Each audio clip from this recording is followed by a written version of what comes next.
bersyukur oleh karena kebaikan dan anugerah Tuhan kita dapat beribadah berkumpul di tempat ini. Mari saya mengundang setiap kita untuk balik berdiri.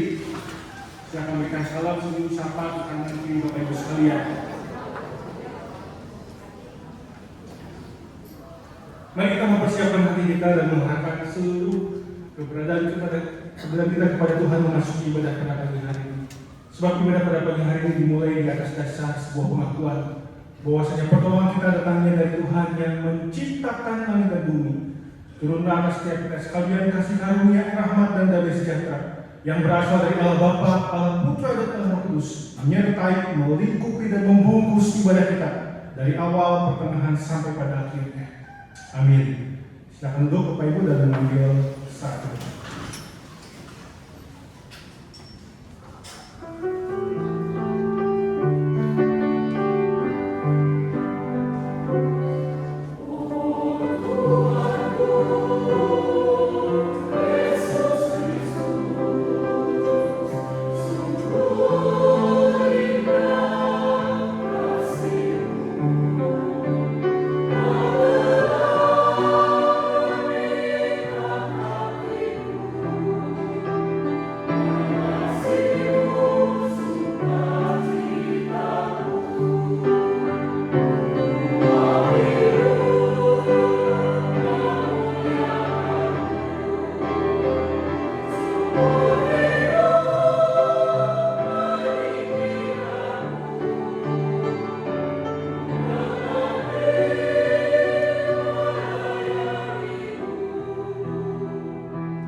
Selamat pagi Bapak Ibu sekalian.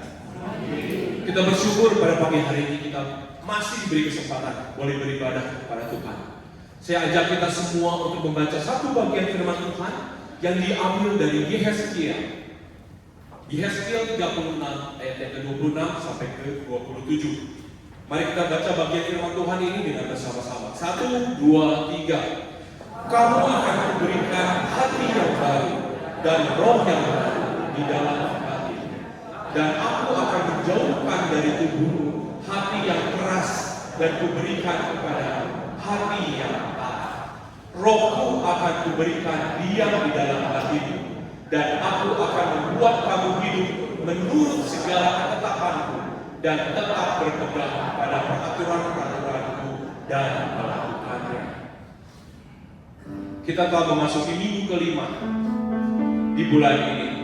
Setelah serangkaian kegiatan kekristenan kita, minggu lalu kita sudah merayakan Pentakosta. Kita bersyukur Bapak Ibu, kita adalah umat yang sudah Tuhan pilih, Tuhan tebus. Itu semua hanya karena kasih-Nya.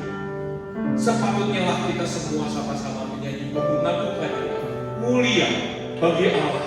Mari kita sama-sama bangkit berdiri. Kita katakan mulia bagi Allah.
pencipta langit dan bumi.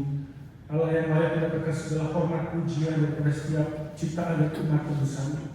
Biarlah kami mengatakan mulia dan Engkau mulia, bukan sekedar berhenti hanya di kata-kata saja kami mengucapkan pujian itu, tapi bagaimana hidup kami seluruhnya tanpa terkecuali mengekspresikan sebuah pujian, pengagungan kepada Allah. Syukur kami bersyukur untuk apa yang Tuhan telah dan sedang terus kerjakan dalam kehidupan kami, yang semuanya itu mendatangkan kebaikan bagi kami. Bahkan ketika kami hari ini berada di penghujung akhir di bulan Mei, kami melihat bagaimana kebaikan Tuhan itu begitu nyata memenuhi ruang kehidupan setiap kami. Sungguh Tuhan, kami bersyukur. Demikian juga Tuhan, sebelum kami memasuki ibadah lebih jauh, kami ingin mengaku segala dosa dan pelanggaran kami. Kami menyadari seringkali kami gagal memenuhi apa yang menjadi kehendak Tuhan. Seringkali kami lebih memilih kedagingan kami, lebih memilih memuaskan diri kami ketimbang kami memuaskan kehendak Tuhan. Sekali Tuhan, kami mengaku dengan jujur segala dosa dan pelanggaran kami. Ampuni kami Tuhan, sucikan kuduskanlah kami Tuhan, agar kami layak pagi hari ini boleh menikmati hadirat Tuhan, memuliakan dan memuja serta memuji Engkau. Demikian juga Tuhan, kami berdoa menyerahkan setiap kami yang datang dengan berbagai macam kebutuhan dan pergumulan. Mungkin ada di antara kami yang sedang menghadapi persoalan berkaitan dengan finansial, berkaitan dengan hal yang tidak mudah yang sedang dihadapi. Mungkin berkaitan dengan soal tentang kesehatan, sekian lama berkutat dengan kelemahan tubuh, sekaligus sudah berdoa sekian lama tapi keadaan tetap sama. Kami bergumul dengan kelemahan tubuh itu. Mungkin di antara kami yang bergumul dengan masalah keluarga, ada konflik di tengah rumah tangga kami. Tuhan, apapun persoalan kami butuh sentuhan yang daripada Engkau. Kami butuh kuat kuasa Tuhan yang menopang dan menyangkutkan kami melewati semuanya itu, bukan sebagai pecundang, tapi menjadi para pemenang. Tuhan, tolong kami. Tuhan, pulihkan kami. Tuhan, kuatkan kami. Tuhan, mampukan kami untuk melewati semua itu bersama dengan Engkau. Demikian juga Tuhan, kami berdoa menyerahkan untuk gereja di tempat ini. Kami percaya gereja ini ada oleh karena Tuhan punya tujuan dan misi. Tuhan, berkati gereja ini menjadi alat di tangan Tuhan untuk menjangkau jiwa-jiwa yang terhilang. Dan tidak hanya itu, kami adalah sebuah kerinduan. Setiap Jumat yang berkumpul dan menjadi bagian dalam komunitas di tempat ini adalah komunitas yang mengalami transformasi oleh karena kuasa Roh Kudus, yang terus berubah menjadi semakin serupa dengan Kristus.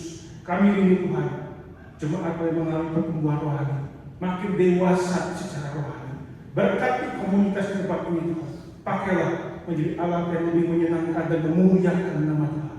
Pada akhirnya, kami juga berdoa menyerahkan ibadah pagi hari ini. Kami percaya Tuhan hadir di tengah-tengah kami, berkaryalah secara leluasa untuk memperbarui hati kami, batin kami, hidup kami.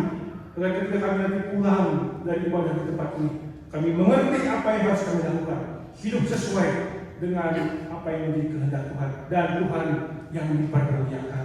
Terpujilah Bapa, kami berdoa, kami berserah, dan kami bersyukur di dalam nama Tuhan Yesus Kristus. Amin. Silakan duduk Bapak Ibu.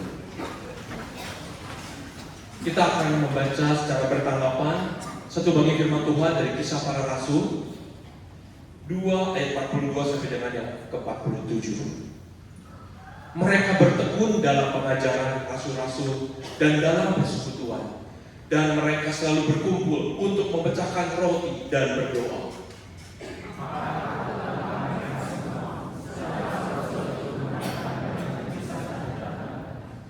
Dan semua orang yang telah menjadi percaya tetap bersatu, dan segala kepunyaan mereka adalah kepunyaan bersama.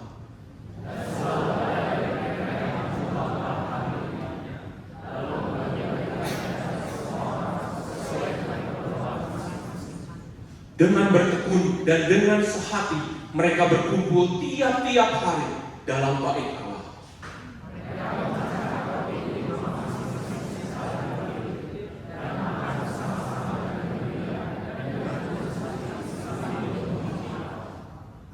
Dan mereka disukai semua orang, dan tiap-tiap hari Tuhan menambahkan jumlah mereka dengan orang yang diselamatkan. Bapak Ibu, sungguh suatu sukacita kalau kita bisa sama-sama bertumbuh, bersama-sama memiliki kedewasaan rohani bersama dengan teman-teman seiman. kita berkumpul pada pagi hari ini. Bapak Ibu, sudahkah kita memiliki komunitas? Sudahkah kita memiliki care group, Bapak Ibu? Jangan ketinggalan, kita butuh. Karena itu adalah kelompok yang dapat menumbuhkan kita. Seperti yang tadi kita baca, Tuhan menambahkan setiap harinya jumlah mereka, karena mereka satu hati untuk kemuliaan Tuhan. Mari saya ajak kita kembali bangkit berdiri. Mari kita angkat pujian bertumbuh dalam kasih. Biarlah pujian ini boleh menjadi kekuatan komitmen kita. Tuhan aku mau bertumbuh di dalam kasih bersama dengan saudara-saudara seiman kita semua.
bersama-sama mengikrarkan pengakuan iman rasuli kita yang berbunyi demikian.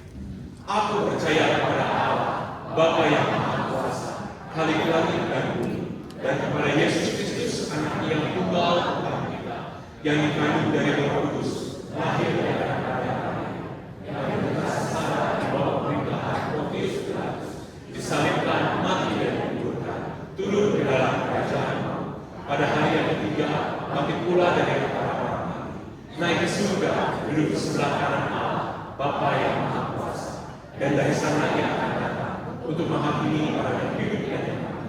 Aku percaya kepada Roh Kudus, gereja yang kudus dan am, persekutuan orang kudus, pengampunan dosa, kebangkitan orang mati, dan hidup yang kekal. Amin. Silakan.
Mari kita berdoa sebelum kita merenungkan firman.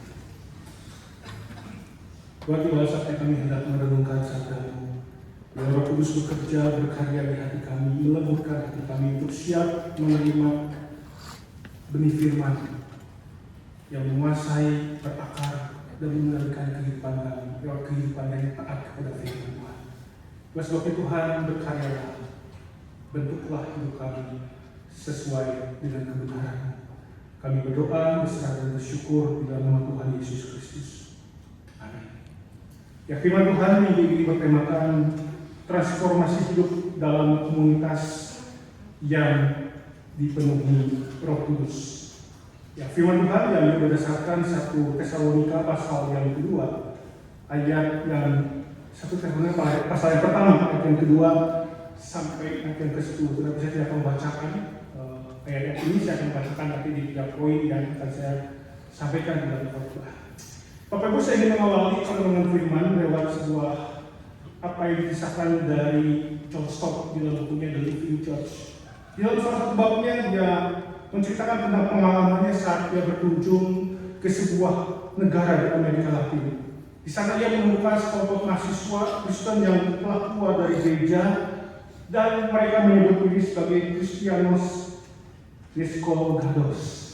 Ya, artinya orang Kristen tanpa gereja atau orang Kristen yang dilepas dari gereja lokal atau komunitas gereja lokal. Mengapa Bapak Ibu mereka keluar dari gereja? Karena mereka kecewa dengan gereja. Alasan mereka keluar adalah karena gereja kurang dalam pengajaran yang alkitabiah, kurang dalam hal keprihatinan sosial, tidak ada ibadah yang otentik. Setelah gereja gagal menjadi komunitas yang saling peduli satu dengan yang lain. Gereja tidak lagi mencerminkan kehidupan yang penuh dengan kehangatan sebagai sebuah keluarga rohani, sebagaimana yang ditunjukkan oleh jemaat ulang-ulang. Di sana kasih sudah membeku dan menjadi dingin. Mereka hidup dengan ego masing-masing, hanya mementingkan diri mereka masing-masing. Gereja dipenuhi dengan ritualitas keagamaan agamawi yang semuanya itu hanya sekedar mekanis, berjalan rutin dan otomatis sebagai sebuah pelaksanaan program dan tidak lebih daripada itu, sehingga mereka tidak memahami yang namanya pertumbuhan rohani. Bagi kelompok ini, gereja di kota mereka telah menampilkan profil yang menyesatkan, tidak sebagaimana mestinya. Gereja menjadi komunitas yang tidak ada perbedaannya dengan komunitas yang lainnya. Bapak Ibu, ini ada sebuah fenomena yang menjadikan bukan sebuah situasi yang tidak mengenakan. Atau jangan-jangan Bapak Ibu ini menjadi sebuah realitas gereja di zaman sekarang, di mana di sana dipenuhi dengan berbagai macam aktivitas yang hanya sekedar menjadi mesin yang menyibukkan, hidup menjadi lebih padat dan melelahkan. Ironisnya semuanya tidak melibatkan hati sama sekali, hanya sekedar melaksanakan program.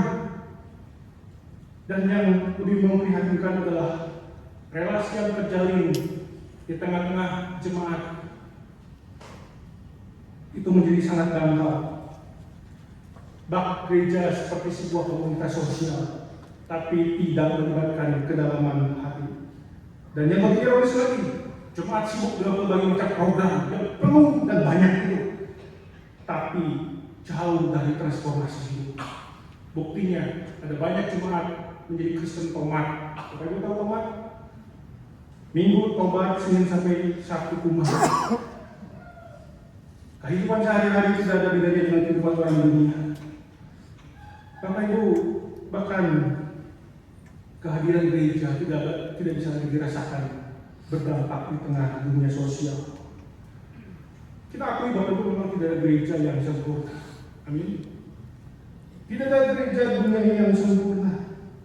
Bahkan seorang bernama Billy Graham pernah ngomong begini, jika ada gereja yang sempurna dan ketika kau bergabung di dalamnya, maka gereja itu tidak akan menjadi sempurna. Artinya apa? Tidak ada gereja yang sempurna. Gereja bukan museum orang-orang suci yang sudah sempurna, tetapi kumpulan orang yang tidak sempurna, yang sedang berproses dalam pertumbuhannya. Itulah realitas yang namanya gereja. Kita bukan orang-orang yang sempurna. Kita sedang dibentuk dan terus dipoles oleh Tuhan untuk mengalami yang namanya pertumbuhan rohani. Tapi pada pagi hari ini Bapak Ibu kita mau belajar dari jemaat Tesalonika yang begitu dipuji oleh Rasul Paulus sebagaimana yang dicatat dalam 1 Tesalonika pasal yang pertama ayat 2 sampai ayat 10. Memang kita akui bahwa mereka bukan jemaat yang sempurna, tapi setidaknya mendekati ideal. Bapak Ibu, Paulus begitu bangga dengan mereka. Bukan karena program yang banyak, bukan karena budget yang gede, bukan karena gedungnya yang mewah dan besar serta mentereng, tetapi karena mereka dengan jelas menunjukkan komunitas yang telah mengalami kuasa transformasi Roh Kudus. Dan perhatikan Bapak Ibu profil jemaat ini. Mereka adalah jemaat yang usianya masih sangat muda. Ada yang mengatakan usia mereka baru 3 bulan. Ada penafsir yang mengatakan baru 6 bulan. Ada juga penafsir yang mengatakan 12 bulan. Artinya masih sangat muda. Dan mereka adalah buah daripada Rasul Paulus bersama dengan rekan-rekannya dalam perjalanan misi yang kedua. Sebagaimana tercatat dalam Kisah Para Rasul pasal yang ke-17. Paulus memulai gereja di sana dalam keadaan yang kurang ideal. Bagaimana mereka diusir dari kota itu hanya 3 pekan lamanya bersama dengan mereka. Jangan lupa Bapak Ibu, mereka adalah komunitas yang kecil, jumlahnya sedikit. Mungkin dibandingkan dengan jemaat kebaktian satu Gadu Jati, kita jauh lebih banyak dibandingkan mereka. Tetapi yang luar biasa adalah mereka menghadapi banyak tantangan, tekanan sosial, karena identitas mereka sebagai orang Kristen. Bagaimana mereka difitnah dan dianggap menantang kaisar karena menyatakan Yesus sebagai raja yang sejati. Artinya jelas sekalipun mereka berada di dalam situasi yang sulit, tapi mereka menampilkan jati diri sebagai orang Kristen yang sesungguhnya. Mereka adalah kebalikan dari apa yang dikhawatirkan oleh John Stott dalam bukunya itu tentang Kristen Despogatos. Mereka adalah komunitas yang sangat solid, yang terhubung satu dengan yang lain dan sebuah ikatan yang begitu dalam. Dan tidak hanya itu, Bapak Ibu, mereka mempunyai iman yang sangat jelas kepada Kristus dan hidupnya melekat pada Kristus serta mengalami yang namanya transformasi yang dikerjakan oleh Roh Kudus. Sebagaimana yang Rasul Paulus katakan dalam ayat ke-5 dan ayat yang ke-6, sebab Injil yang kami beritakan bukan disampaikan kepada kamu dengan kata-kata saja, tetapi juga dengan kuasa dan dengan Roh Kudus dan dengan suatu kepastian yang kokoh, dan kamu telah menjadi penurut kami dan penurut Tuhan dalam penindasan yang berat. Kamu telah menerima firman itu dengan sukacita yang dikerjakan oleh Roh Kudus. Tapi kalau di dalam ayat ini Rasul Paulus mengingatkan bahwa perubahan yang terjadi di tengah-tengah jemaat Tesalonika bukan karena kefaksian khotbahnya, bukan karena kehebatan retorikan yang begitu dahsyat dan luar biasa, tapi karena kuasa dinamis dari Roh Kudus, kuasa Roh Kudus yang bekerja di hati mereka lewat Injil yang diberitakan kepada mereka. Itulah yang mengubah mereka karena faktor kuasa Roh Kudus. Semuanya terjadi karena Roh Kudus, sehingga hati mereka berubah dari yang tadinya begitu keras menjadi lembut, sehingga terbuka pada kebenaran Injil dan menerima Kristus sebagai Tuhan dan Juru Selamat. Dan yang luar biasa adalah mereka menerima Injil di tengah situasi yang tidak nyaman. Justru di tengah situasi itulah Bapak Ibu, mereka bisa menerima Kristus. Jika bukan karena Roh Kudus, bagaimana hal itu bisa terjadi? Itulah Bapak Ibu, realita yang dialami oleh jemaat di Tesalonika. Bagaimana dengan sangat nyata Roh Kudus bekerja mengubah mereka. Bahkan dikatakan di dalam ayat ke-9, mereka meninggalkan berhala mereka, lalu menaruh iman kepada Kristus. Itulah pertobatan sebagaimana yang disaksikan oleh jemaat Tesalonika. Jelas Bapak Ibu, ketika mereka mengambil keputusan percaya kepada Kristus sebagai buah dari karya Roh Kudus, itu bukan sebuah keputusan yang kecil, tapi sebuah keputusan yang begitu besar dan paling menentukan bagi hidup mereka. Dengan kata lain, Bapak Ibu, transformasi berakar pada kuasa ilahi, bukan karena kefasihan yang disampaikan oleh Paulus melalui khotbahnya. Lalu ada sebuah kisah dari seorang bernama C.S. Dia seorang yang begitu keras kepala, seorang yang sangat intelektual, seorang akademis yang sangat rasional, dan seorang yang skeptis. Dia percaya dengan Tuhan. Dia punya argumentasi yang begitu kokoh, yang begitu kuat untuk menolak adanya Tuhan. Tapi entah bagaimana, dia pada akhirnya berubah. Bangunan argumentasinya hancur dulu, bukan karena dia dikalahkan dalam sebuah perdebatan, tetapi oleh karena kuasa Kudus yang bisa mengubah hidupnya.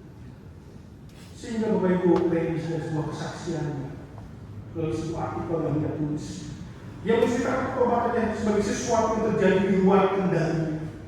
Dia ngomong begini Bapak Ibu, ibarat seorang pria setelah tidur yang panjang masih berbaring di tempat tidur, lalu tiba-tiba menjadi sadar kembali bahwa dirinya sekarang telah terbangun, dan kesadaran itu muncul tiba-tiba di luar kendalinya.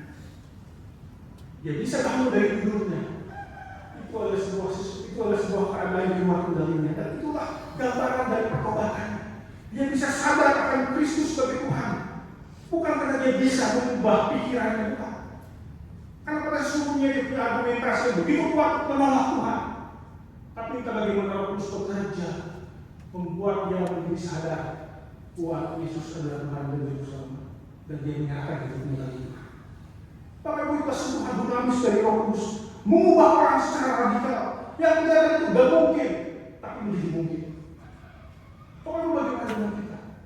Mari kita flashback melihat kembali bagaimana kita bisa percaya kepada Kristus.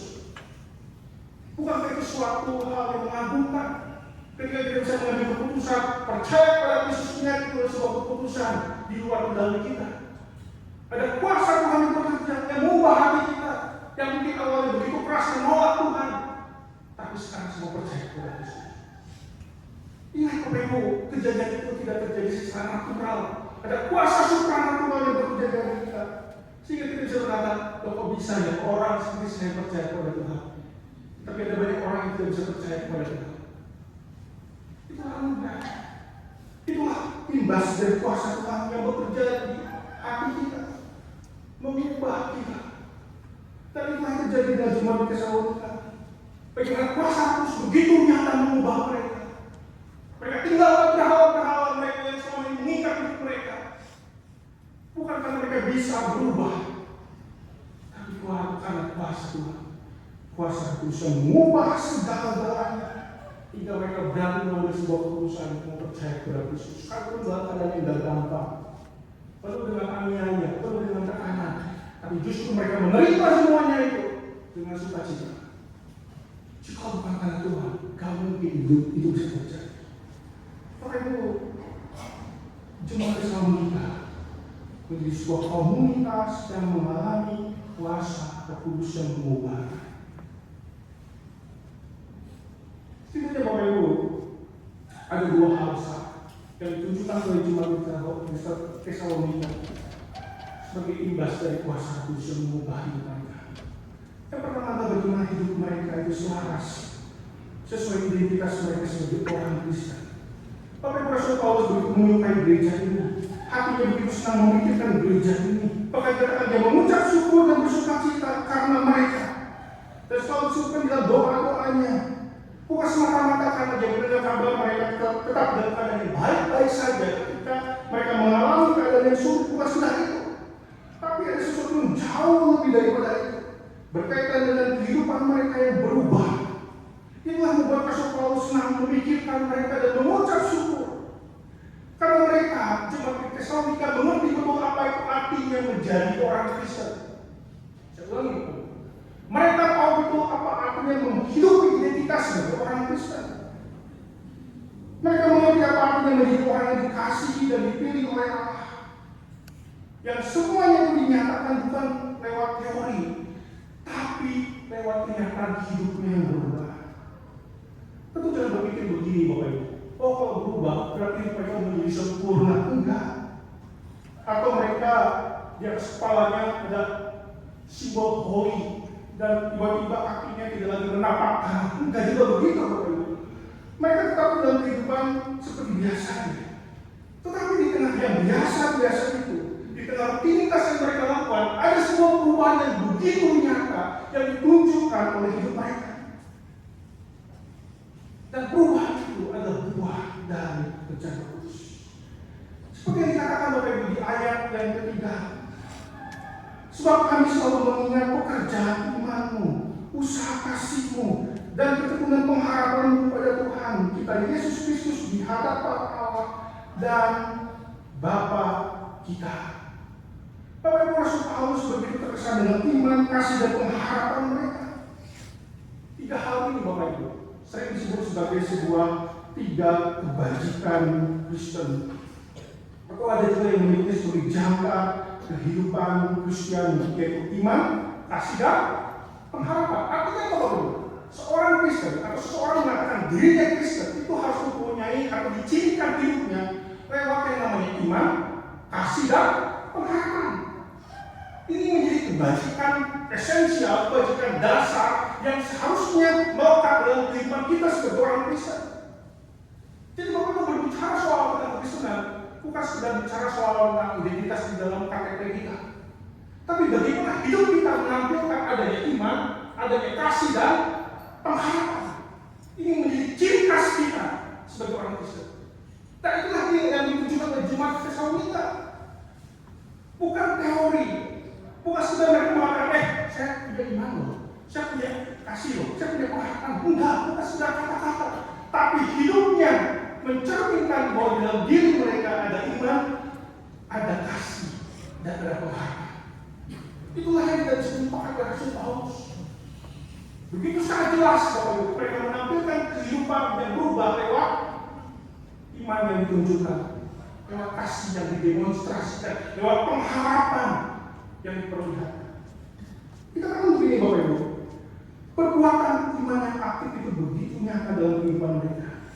Ingat Bapak Ibu, berbicara soal iman bukan sekedar persetujuan mental atau intelektual, tetapi kepercayaan yang aktif. Iman yang sejati itu bukan iman yang pasif, tapi iman yang aktif. Artinya apa? Melahirkan perbuatan-perbuatan, tindakan-tindakan iman yang konkret. Itu sebabnya Rasul Paulus dan Rasul Yakobus pernah ngomong, iman tanpa perbuatan adalah iman yang bagaimana? Iman yang kosong, iman yang mati. Iman tanpa perbuatan bukanlah iman yang sejati, tapi justru iman yang sejati melahirkan perbuatan-perbuatan iman yang nyata. Dan perbuatan-perbuatan itu bertujuan untuk mendapatkan keselamatan, melainkan justru sebagai bukti sudah menerima keselamatan. Maka orang yang punya iman, hidupnya pasti mencerminkan perbuatan iman. Bahkan bila kesehariannya iman itu ditunjukkan secara nyata, seperti yang ditunjukkan oleh jemaat Tesalonika. Bagaimana iman itu menyatu dengan keseharian mereka, dengan rutinitas yang mereka lakukan. Sehingga perbuatan-perbuatan yang mereka lakukan adalah sebuah ekspresi dari yang namanya iman. Itu bagaimana segala apa yang mereka lakukan tujuannya untuk memuliakan Kristus. Ketika bekerja, dilakukan tidak hanya sekedar mencari upah, tapi semuanya untuk memuliakan Kristus. Sehingga ketika bekerja dia the best, dia tidak berasal-asal memberikan yang terbaik bagi Tuhan. Menjaga integritas, menjaga kejujuran, bukan supaya dirinya dikenal orang hebat, bukan. Tapi semuanya itu kemuliaan Tuhan. Itulah perbuatan iman, Bapak Ibu. Semua dilakukan untuk kemuliaan Kristus. Seperti dikatakan dalam ayat 9 tadi saya sempat singgung.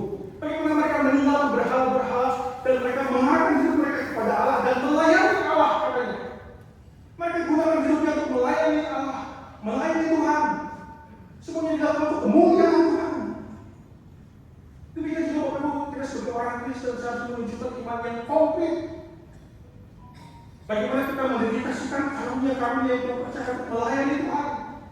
Kita bertanggung jawab dengan apa yang sudah Tuhan titipkan kepada kita. Kita mau terlibat dalam pelayanan.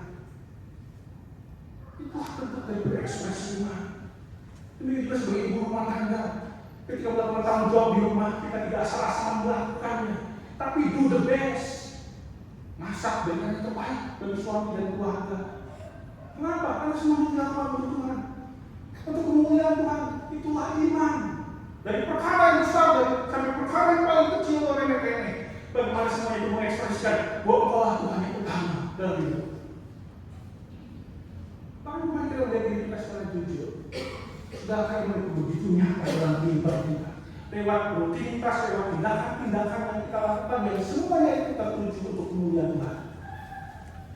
Yang kedua, bukan sekedar iman, bagaimana kasih yang bekerja keras. Menarik Bapak Ibu kata bekerja keras di sini tidak menggunakan kata terbon, tapi justru menggunakan kata kopos. Yang artinya apa? Merujuk pada kerja keras yang berat, melelahkan, melibatkan perjuangan yang tinggi, menguras keringat dan tenaga, dan dilakukan sampai batas kemampuan fisik maupun emosional. Dengan kata lain, Bapak Ibu ketika berbicara soal kasih bukan sekedar perasaan emosional, bukan sekedar perasaan romantika yang penuh dengan kehangatan dan bersikap pasif, tapi menghasilkan tindakan yang menuntut pengorbanan dan kerja keras dan melelahkan demi kebaikan orang yang dikasihinya. Itulah kasih. Bekerja keras melayani orang-orang yang dicintai lewat sebuah tindakan yang nyata. Sekalipun itu harus berkorban, it's okay. Yang penting orang yang aku cintai bisa merasakan dan menikmati kebaikan. Itulah kasih. Padahal mereka sedang sulit mengalami penganiayaan, tapi mereka masih bisa saling peduli satu dengan yang lain, saling memberikan pertolongan satu dengan yang lain, saling membantu satu dengan yang lain. Kadang-kadang ketika kita susah, yang kita pikirkan adalah kesusahan diri kita sendiri. Boro-boro mikirin kesusahan orang lain, saya sedang susah. Tapi mereka tidak seperti itu, Bapak Ibu. Bagaimana kasih membakar hati mereka. Sekarang mereka sedang susah, mereka mau peduli dengan kesusahan orang lain. Mereka mau oleh jemaat di Tesalonika. Mereka bekerja keras dalam kasih yang nyata. Mereka rela berkorban demi kebaikan dinyatakan untuk orang yang mereka cintai. Saya teringat dengan seorang ibu yang begitu sederhana. Seorang ibu yang itu mungkin penuh dengan kekurangan. Tapi ada satu hal yang menarik perhatian saya. Di tengah dia hidupnya susah, ketika ada jemaat yang lain mengalami kesusahan, dia membantu. Ada yang punya alasan untuk tidak melakukan bantuan itu, karena dia juga sedang susah, sedang sulit. Tapi tak bagaimana, dia berani mengambil sebuah sikap di luar hal yang bersifat populer. Dia mau membantu. Terima kasih. Bekerja keras, melelahkan sampai batas emosi, sampai batas fisik. Dia lakukan yang terbaik untuk orang yang dia cinta. Bagaimana dengan itu? Sudah kita punya kasih yang seperti itu. Betapa indahnya Bapak. Kalau komunitas di tempat adalah komunitas yang bekerja keras mengasihi satu dengan yang lain. Sekarang saya percaya kita punya kesusahan masing-masing, punya pergumulan masing-masing. Tapi di tengah situasi yang seperti itu, kita nggak makin egois. Tapi justru kita memusatkan perhatian kita kepada kesulitan orang lain dan aku mau menjadi berkat bagi orang itu. Itulah kasih. Dan yang ketiga adalah pengharapan. Bagaimana mereka bertekun dalam pengharapan. Kata pengharapan itu, kata bertekun di sini Bapak Ibu, bukan merujuk pada sikap sabar yang terkesan pasif, tetapi lebih daripada itu, sebuah ketekunan yang aktif. Mereka jemaat yang tahan banting sambil menghadapi situasi yang sulit. Mereka tidak rela untuk menyerah dan berputus asa. Sekarang berada di tengah badai kehidupan. Seperti seorang pelari maraton yang bertahan melewati rasa lelah dan menyelesaikan garis akhir karena ia memiliki kualitas fisik dan mental yang kuat, yang menolak untuk menyerah dan tetap menyelesaikan pertandingan itu dengan yang terbaik. Itulah artinya bertekun dalam pengharapan. Tidak pernah mau dikalahkan oleh situasi yang paling sulit. Mengapa waktu mereka bisa tahan banting seperti itu? Karena ketekunan mereka punya jangkar yang mencengkam pengharapan yang pasti akan hari esok. Bagaimana Kristus kelak nanti akan datang kedua kali. Yang mana semuanya akan berubah. Mereka akan terlepas dari murka Allah. Justru sebaliknya mereka akan menikmati kemuliaan sebagaimana yang Tuhan janjikan. Dengan kata lain mereka sadar bahwa situasi yang buruk mereka alami sifatnya sementara, tidak pernah permanen, semuanya akan berlalu. Mereka akan menikmati kemuliaan sebagaimana yang Tuhan janjikan. Itulah pengharapan mereka. Itulah yang membuat mereka kuat. Itulah yang membuat mereka tetap berada di Tuhan, memberikan yang terbaik bagi Tuhan, sekalipun berada di tengah situasi yang sulit. Mereka dicengkram oleh yang namanya pengharapan yang pasti. Apa yang begitu juga kita sebagai orang percaya, sesuai apapun, sesuai dengan segala apapun situasi kehidupan yang kita alami, ingat semuanya itu tidak akan pernah menjadi permanen. Semuanya itu akan berlalu. Mari kita lihat ke depan. Ada pengharapan, ada janji yang Tuhan hendak genapi, di mana kita akan berlabuh selama-lamanya dan penuh sebagaimana yang Tuhan janjikan itu. Maka betul apa yang dikatakan oleh seorang teolog bernama E.T. Wright. Dia mengatakan bahwa pengharapan Kristen bukanlah pelarian dari dunia yang rusak, melainkan kekuatan untuk berdiri teguh di dalamnya, karena kita tahu bagaimana akhir dari cerita ini. Semuanya happy ending. Bagaimana kita tahu akhir cerita ini kita? Semuanya happy ending. Itu yang membuat kita tahan banting menghadapi persoalan apapun yang sedang kita alami. Kita adalah orang-orang yang punya pengharapan. Apa yang bisa tinggal dengan satu kisah yang pernah diceritakan oleh Johnny Harrison. Tidak tahu apa itu, siapa Johnny. Dia seorang yang mengalami keuntungan dari leher sampai ujung kaki karena sebuah kecelakaan. Tapi menarik Bapak Ibu, Johnny justru menceritakan sahabatnya bernama Richard Theron dalam sebuah tulisan majalah Kristen Just Between Us. Dia menceritakan bagaimana seorang mereka itu tinggal di sebuah kota kecil di Western Cape di Afrika Selatan. Richard adalah seorang yang mengalami penyakit syarat yang kronis parah. Ya, sejak usia 16 tahun, yang mengalami kelumpuhan terbaring di tempat tidur selama belasan tahun lamanya. Dia tidak bisa melakukan apapun, dia hanya bisa berbaring dan berbaring di tempat tidurnya. Tapi menarik adalah sekalipun dia mengalami situasi yang sulit, dia bertahan dan terus bertahan dalam ketekunan. Selama 15 tahun berbaring di tempat tidur, dan selama itulah dia tidak pernah menyerah dengan keadaannya. Mereka tidak pernah kehilangan harapan. Dia percaya kepada Allah, dia tekun belajar Alkitab, dia tekun belajar firman Tuhan. Dia tahu apa itu artinya berdiri teguh menghadapi pertempuran sengit melawan keputusasaan yang selalu menggoda dirinya. Bagaimana Bapak Ibu seorang mereka bisa bertahan di tengah situasi yang begitu gelap? Karena dia punya pengharapan. Orang yang punya pengharapan hidupnya tidak pernah bisa dihancurkan oleh situasi yang paling sulit apapun. Harapan menjadi bahan bakar untuk kita tetap kuat menghadapi apapun. Itulah Firman dan jemaat di Tesalonika. Dia kuat, dia tahan berdiri karena dia punya harapan. Jadi kita juga seharusnya kita menentukan hidup seperti itu. Tunjukkan bahwa Kudus sudah mengubah hidup kita. Apa buktinya? Kita punya hidup yang tidak pernah mau menyerah. Sekalipun kita sedang berada di titik nadir kehidupan kita, sekalipun kita sedang menghadapi persoalan yang begitu berat, kita tidak pernah mau dan rela untuk menyerah karena kita punya pengharapan. Yang kedua, bagaimana setelah hidup mereka bergema dan mendekatkan. Kehidupan mereka yang telah berubah dan disebut oleh Roh Kudus kita menjadi keadaan yang bergema dan mendekatkan hidup banyak orang percaya lain dikatakan di Makedonia, di Akaya, bahkan hingga ke daerah yang lainnya. Seperti yang dikatakan dalam ayat 7 sampai ayat 10. Sehingga kamu telah menjadi teladan untuk semua orang yang percaya di wilayah Makedonia dan Akaya. Karena dari antara kamu firman Tuhan bergema bukan hanya di Makedonia dan Akaya saja, tetapi di semua tempat telah tersiar kabar tentang imanmu kepada Allah. Sehingga kami tidak usah mengatakan apa-apa tentang hal itu. Sebab mereka sendiri bercerita tentang kami, bagaimana kamu sambut dan bagaimana kamu berbalik dari berhala-berhala kepada Allah untuk melayani Allah yang hidup dan yang benar, dan untuk menantikan kedatangan anaknya dari sorga yang telah dibangkitkannya dari antara orang mati, yaitu Yesus yang menyelamatkan kita dari murka yang akan datang. Bapak Ibu, banyak orang membicarakan terkesan dan tertarik dalam kehidupan mereka yang berubah. Kehidupan jemaat di Tesalonika menjadi inspirasi dan sumber kekuatan bagi orang percaya yang lainnya.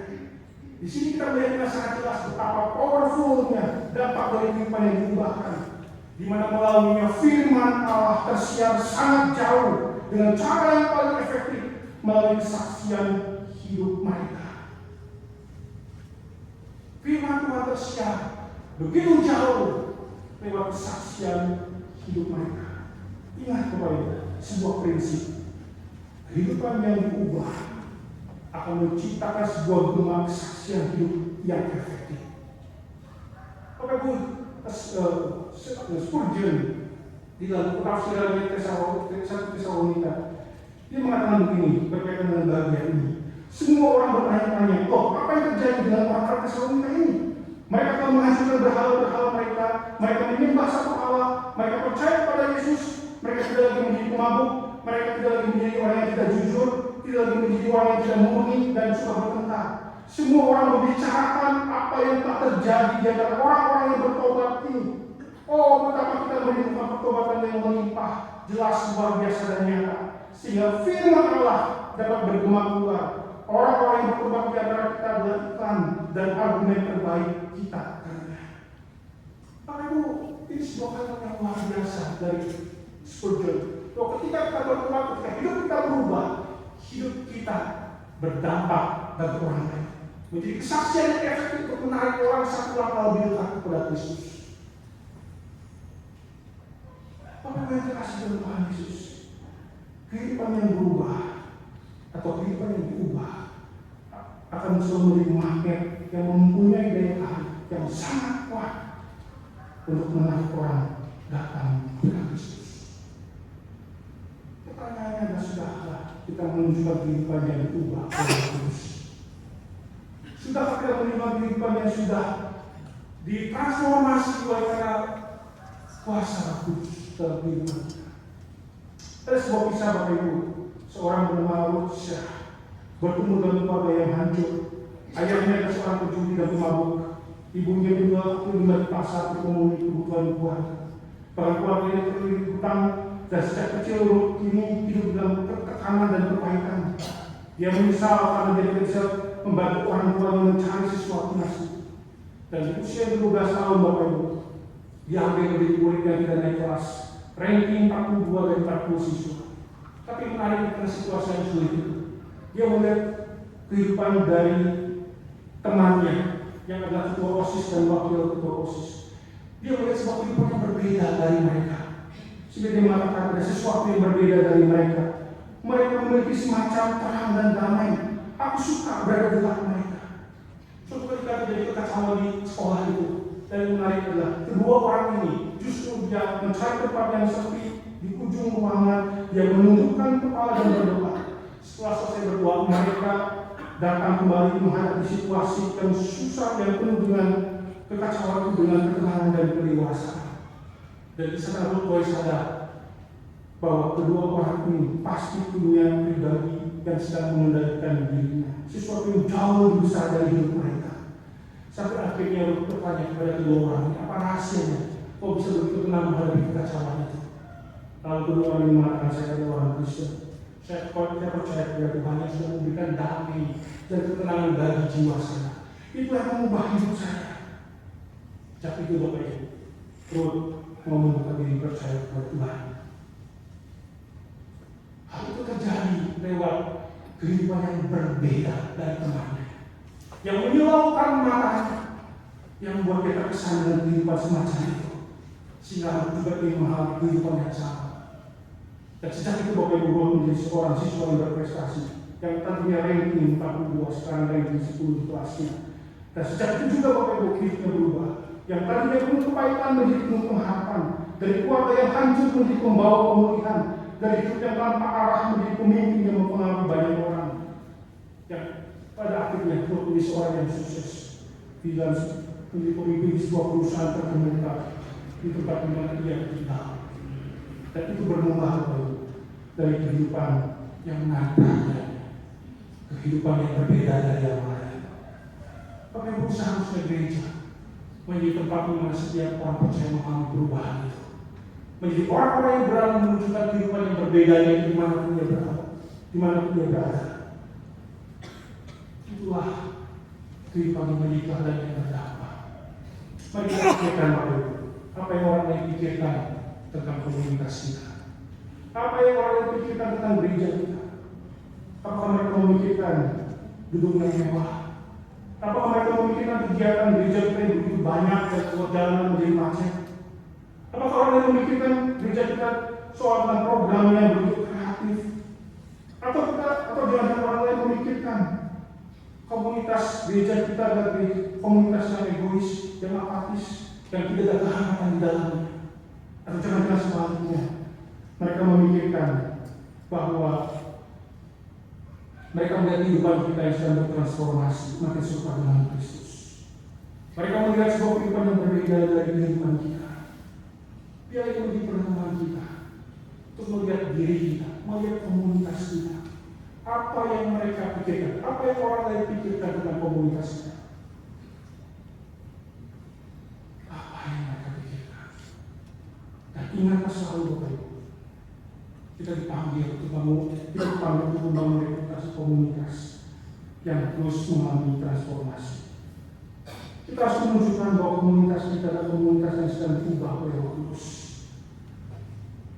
Kita harus membangun komunitas yang mana kita sedang diproses untuk mengalami perubahan itu, sebagaimana yang ditujukan oleh Jemaat Tesalonika. Sekarang mungkin kita jauh dari sempurna, tapi kita sedang diproses untuk terus berubah. Mari kita punya komitmen. Yang pertama, beri diri dikendalikan oleh firman. Biarkan firman yang mengendalikan kehidupan kita. Karena Roh Kudus bekerja sesuai dengan firman, memimpin kita untuk mentaati firman Tuhan. Mustahil di atas saja kita bisa berubah tanpa firman. Terus waktu Bapak kita tunjukkan bahwa kita punya komitmen untuk berubah lewat ketaatan kita kepada firman. Yang kedua, B yang kedua, buka ruang Roh Kudus untuk bekerja. Buka ruang hidup kita untuk Roh Kudus bekerja secara leluasa mengubah kehidupan kita. Sampai sekarang waktu saya itu gak percaya orang itu bisa berubah karena komitmen. Saya tidak percaya orang itu bisa berubah karena dia bisa mengubah diri. Gak percaya. Banyak orang yang gagal berubah karena bermodalkan komitmen. Tapi yang bisa mengubah kita adalah kuasa Roh Kudus. Hanya Roh Kudus yang mengubah kita. Hanya kuasanya yang bisa mengubah kita. Itulah sebabnya Bapak Ibu buka ruang sebebas-bebasnya, seluas-luasnya bagi Tuhan, bagi Roh Kudus untuk bekerja mengubah kita.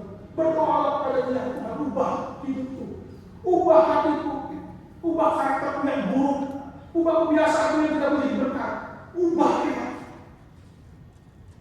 Karena tanpa kuasa aku tidak mungkin bisa berubah. Dan terbukti aku gagal terus gagal berubah. Dan yang ketiga adalah bergabung dalam kehidupan.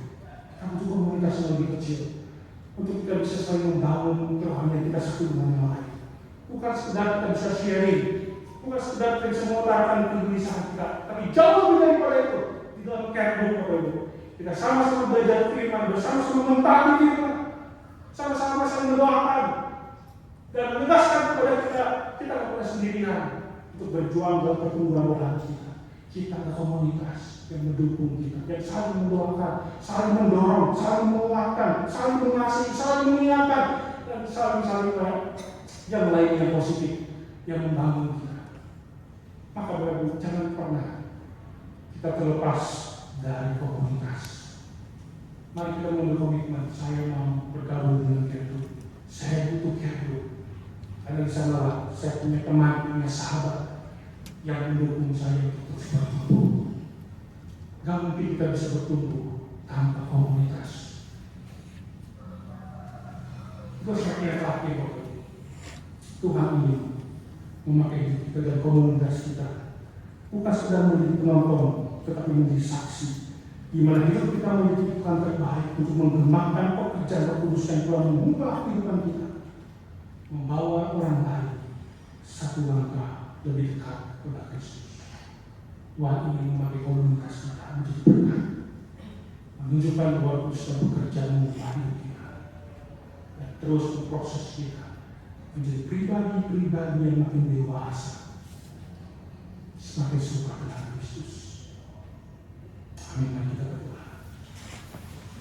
Bapak sudah kami bersyukur di mata dan mengingatkan kami bahwa Kudus ada di tengah kami untuk mengubah hidup kami, berkarya dan bekerja dalam mengubah hidup kami, komunitas di tempat ini, sehingga orang-orang Tuhan melihat ada sebuah komunitas yang sedang diperbarui oleh kuasa Tuhan, sehingga komunitas kami boleh berdampak menjadi berkat bagi orang lain. Roh Kudus, bekerjalah untuk terus mengubah hidup kami menjadi seperti yang Tuhan kehendaki. Kami berdoa besar dan bersyukur dalam nama Tuhan Yesus. Amin.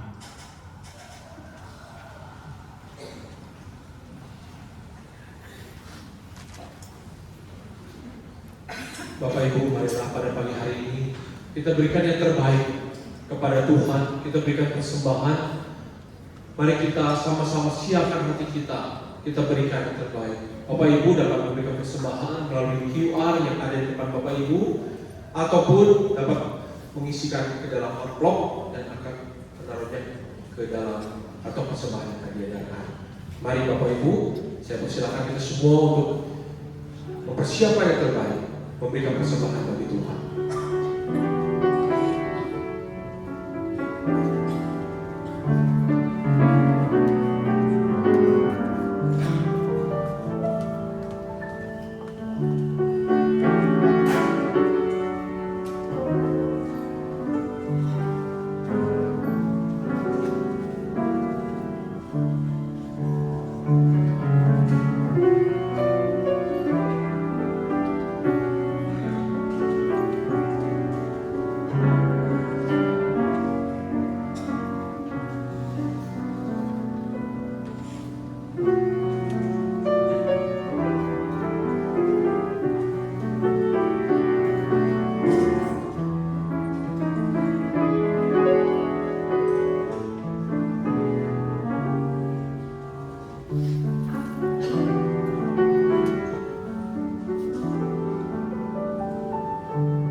akan menyerahkan persembahan ini.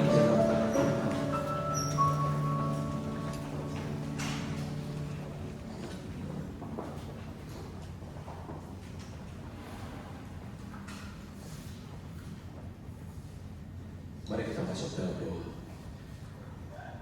Kami bersyukur ya Tuhan untuk kesempatan demi kesempatan yang Kau berikan kepada kami, terutama pada pagi hari ini kami baru memberikan persembahan yang kami tahu dan sadar Tuhan bahwa ini pun adalah berasal daripada Engkau. Tuhan, ajar kami untuk selalu bersyukur di dalam apapun yang kami alami. Ajar kami untuk selalu memberikan yang terbaik, bukan hanya berupa materi, tetapi terlebih daripada itu Tuhan, kami mau Tuhan, hidup kami boleh memancarkan kasih untuk kemuliaan nama-Mu. Tuhan, kami berdoa untuk persembahan ini. Biarlah ini boleh menjadi persembahan yang hidup, yang boleh Engkau pakai untuk memperluas kerajaan. Tuhan, tolong urapilah dan berkati. Beri hikmat kepada mereka yang mengelola uang ini Tuhan, agar mereka dapat mengelola dengan baik.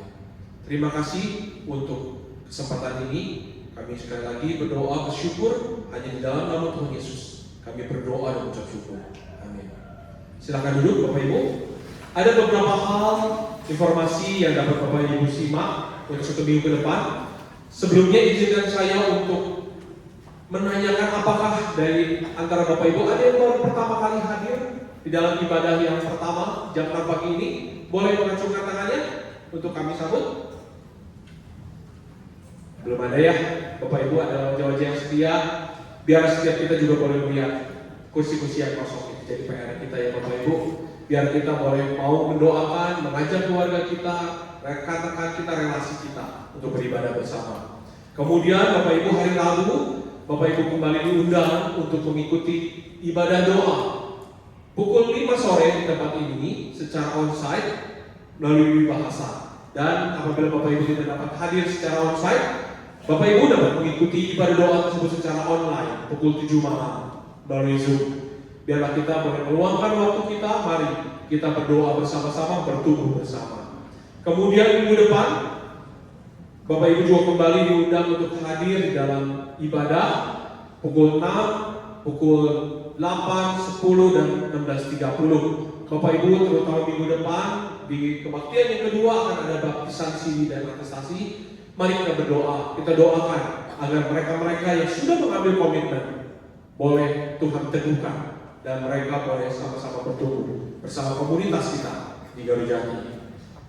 Kemudian setelah ibadah ini selesai Bapak Ibu, kami rindu Bapak Ibu juga jangan buru-buru meninggalkan tempat ya Bapak Ibu. Seperti yang dikotbahkan hari ini, mari kita berkomunitas, mari kita berfellowship bersama. Di bawah, nanti Bapak Ibu dapat melalui pintu depan. Di bawah ada sedikit makanan dan kopi yang Bapak Ibu bisa nikmati. Tetapi Bapak Ibu tolong jagalah kebersihannya Bapak Ibu. Biar kita juga boleh merawat gereja kita, boleh tidak berserakan sampah di mana-mana. Itu aja Bapak Ibu. Mari sama-sama kita akhiri ibadah kita bangkit berdiri. Sudahkah kita jadi berkat? Mari kita sama-sama memancarkan kasih Tuhan. Karena sejak Yesus di hati kita akan ada perubahan yang luar biasa. Sejak Yesus di hatiku.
Tuhan, kebanggaan dan terima berkat yang berasal dari Allah Tritunggal.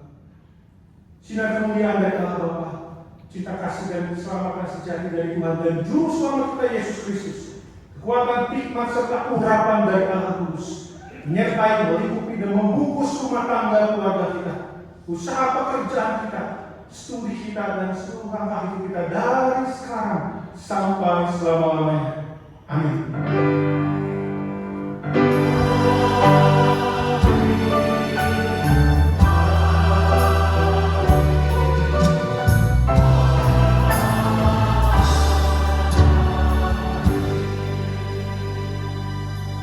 Silakan duduk saat teduh dibagi udara sampai di sini. Kiranya Tuhan Yesus memberkati.